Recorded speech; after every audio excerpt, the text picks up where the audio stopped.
And so what we did was we requested approval, we requested a full refund for the amount that we paid the company.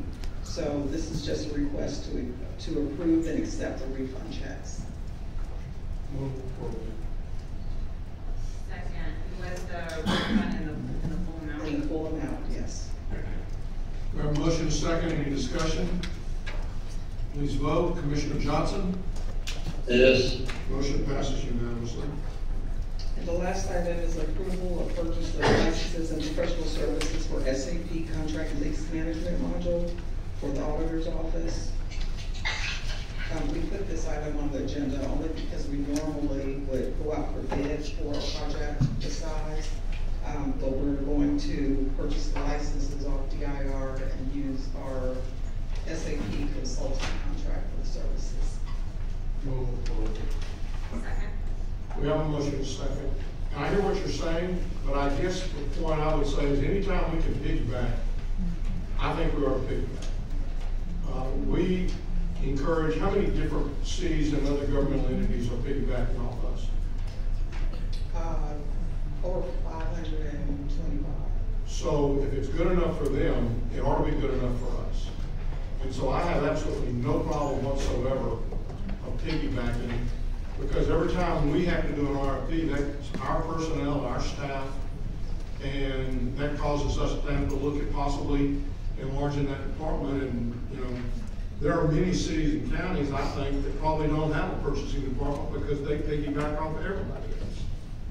And so I certainly don't ever have a problem with anybody who wants to bring a piggyback contract before the county and us utilize it. Just personal opinion. Any other discussion? Please vote. Commissioner Johnson? Yes. Motion passes unanimously. Thank you. Thank you. Of course, we go to the Sheriff's Department. These are removed from the consent agenda because we have an audience participation form. On the first one, we're requesting that the court approve the fiscal year 2022 MOU between Tarrant County tax funders to provide vehicle services in a release from the Tarrant County jail. We have a motion second. We have an audience participation. Mr. Coolen-Cosson.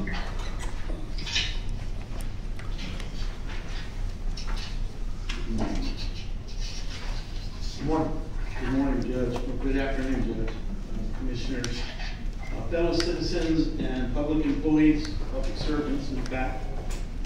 I signed up for these three specific agenda items because they involve our sheriff specifically. On the first agenda item, which is the memorandum of understanding between Tarrant County and Pathfinders, I know that public-private partnerships help implement a number of critical services in the county, and that these types of programs work for lots of governments in lots of places. But lots of governments in lots of places do not have the sheriff that we have. This is the point I have to make on this specific agenda item for the Commissioner's Court to be mindful of, because I am that Marion Coleman. It is worthwhile to check and see if anyone who goes in and out of our jail is affiliated, like the sheriff is, with the Proud Boys, or the Oath Keepers, or the 3%ers. Given the national news that all three of these entities, these groups of seditious individuals, have been indicted on the national level for their participation in the attempt to overthrow the government, we know that the sheriff of Tarrant County is closely affiliated and has participated in events with these three groups. It is almost certain that we have a few of our deputies that are also members of these groups. The last thing we need is not to double check and make sure that they are not also among the folks that serve us through Pathfinders. I have personal knowledge of the Pathfinders organization, and I vouch for and stand behind them 100%. Thank you, Commissioner Brooks. We We have a motion and a second. Any further discussion? Please vote. Commissioner Johnson? Yes. Motion passes unanimously. Members of the Court, on item number 2, we're requesting approval to approve an agency and local assistance agreements with the cities of Euless, Fort Worth, Haltom City, Hurst, and Lake Worth, and Parker to participate in the Tyrant Regional Alder Crimes Task Force. Move approval. Second. We have a motion and a second.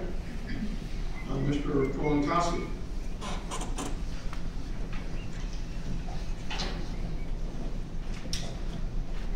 Thank you, Judge Whitney and Commissioners. I appreciated Commissioner Brooks' comments on the Pathfinder specifically. And again, interlocal assistance and agreements between other law enforcement agencies are vital, especially when it comes to national or local emergencies or in participating in a network that helps solve auto crimes. I wanted to point out that the good parallel with this particular sheriff is that in implementing the 287G program, he built quite a bit of loyalty between himself and the leadership at nearly all of the smaller governmental entities in Tarrant County. The police chiefs across the county really like the idea that they can dispose of prisoners on the quick, which ironically helps impact jail crowding. But the worry is that now that the sheriff has attended a specific program to implement a second coup against the United States, and yeah, we have the evidence of that, sir. It is worrisome that he is building loyalty in one of the largest populated counties in the country, along with 9 other Claremont Institute fellows called Sheriff's Fellows from last year, where he trained in order to get better at doing exactly what I'm describing. This year there are 10 more sheriffs, all targeted at large population counties, and one of their instructions is specifically to build loyalty in networks such as other law enforcement. Now I know for a fact that programs are necessary and vital under the regular, normal world of law enforcement and public safety. I'm just encouraging you again to be mindful that we currently have a sheriff who's up to a whole lot more than just auto crimes. Any other discussion? Please vote. Commissioner Johnson? Yes. The motion passes unanimously. Members of the Court, on item number 3, we're requesting that the court approve the blind verification of continuing production records statewide automated victims notification services for fiscal year 2022. Move for approval. Second. We have a motion and a second. We have audience participation. Mr. Kolinkowski.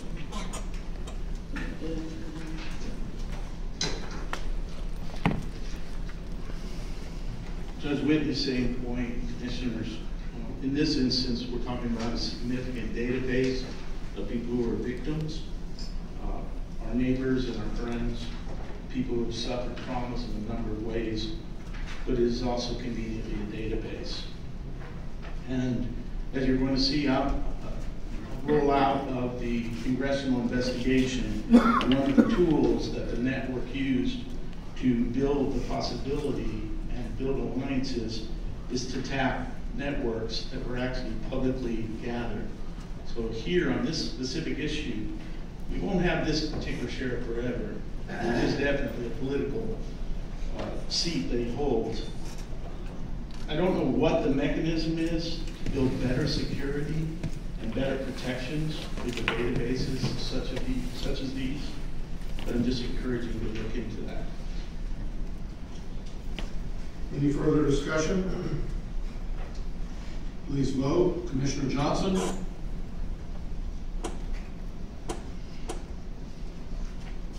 Commissioner Johnson? Show him absent at for this particular vote. Motion passes 4-0. Are there any appointments today? Commissioner Johnson, on that last vote, did you want to vote? Yes. Can you show that as unanimous? Okay, are there any appointments today? There being none, we will move on to the claims. Move approval of claims including the bills. Second. We have a motion second to approve the claims. Any discussion? Please vote. Commissioner Johnson? Yes. Motion passes unanimously. We have already covered our briefing items. We are now to public comments. Mr. Corlington.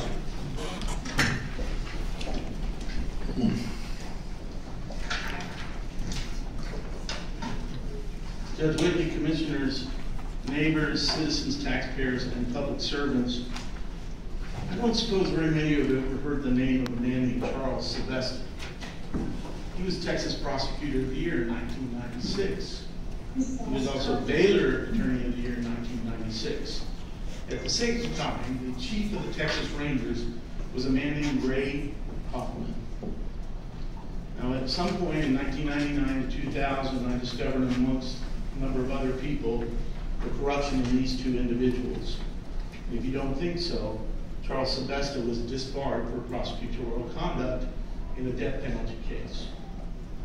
Separately, Ray Hoffman rose through the ranks of the Texas Rangers because of the same death penalty case. A man named Anthony Graves served 14 years and he was innocent on death row. I see the same thing again as I stood in that courtroom in Burleson County 23 years ago. I see that with the sheriff that we have. You see, the sheriff is now networked with a man named Ryan Williams. Ryan Williams is the president of the Claremont Institute. The Claremont Institute has strategically isolated sheriffs that they want to literally train to take over their regional areas by building loyalty among law enforcement. There is a direct line that you can connect to both Ryan Williams and other board members at the Claremont Institute and Ginny Thomas and Clarence Thomas, the Supreme Court Justice. We're only days or weeks away from drawing them into the investigation on the attack of the U.S. Capitol. I say this over and over again, and I know that sometimes people think it's just nonsense or some crazy conspiracy theory, but I know that when I realized that the district attorney of Burleson, Washington, Lee, and Bastrop counties was crooked and lied before the court, I learned a lot about how difficult it is to expose the corruption and the conspiracy that can take place in government. The most troubling thing about the sheriff, I believe, is also on the seat of the County Election Commission. And if you check out the Claremont Institute, they are dead center in the middle of the persons who personally lobbied the Vice President of the United States to interrupt the Electoral College process and not validate the votes. Ryan Williams specifically, who trained our Sheriff Wayborn on how to participate in a national coup, is going to be subpoenaed by the U.S. Congress. Next, Charles Wiedemeyer.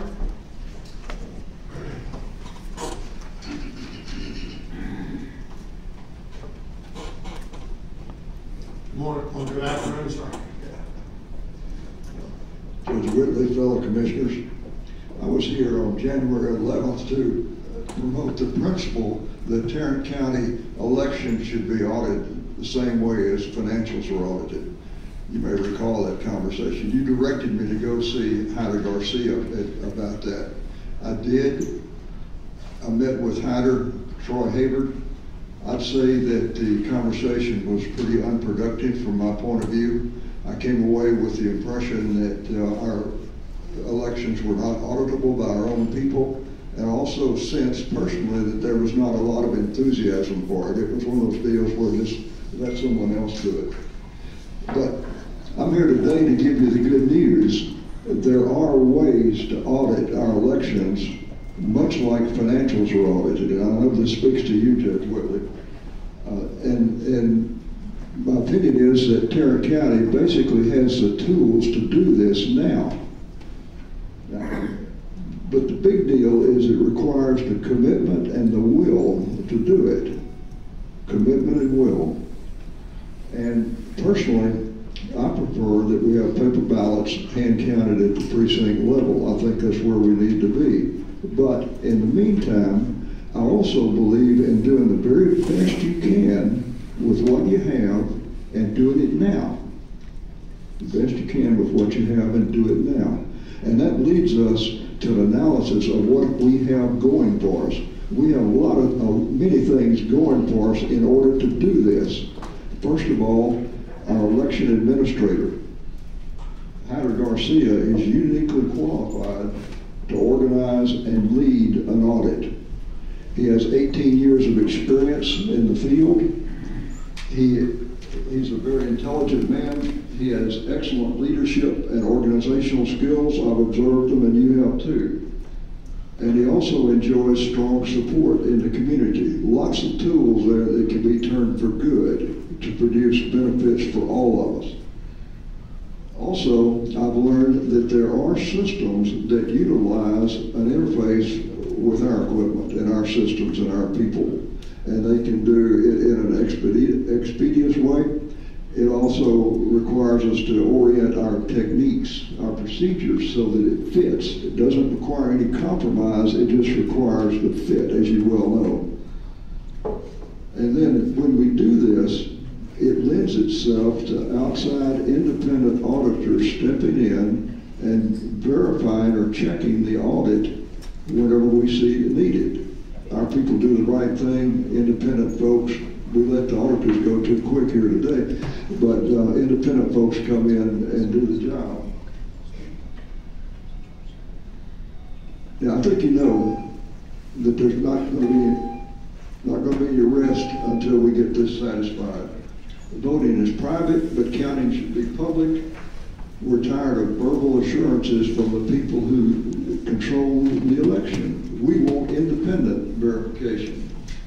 Let's see some strong data transparency and openness, and you all can do it. I beg you to do it. I'll deliver a letter to Mr. Manius in a couple of days outlining this thing and requesting some principles going forward. Thank you. As you're aware, we cannot address the matter because of those. I understand. I'll do it in the letter. Thanks, sir. That concludes our audience participation. With that, we will recess our open meeting procedure.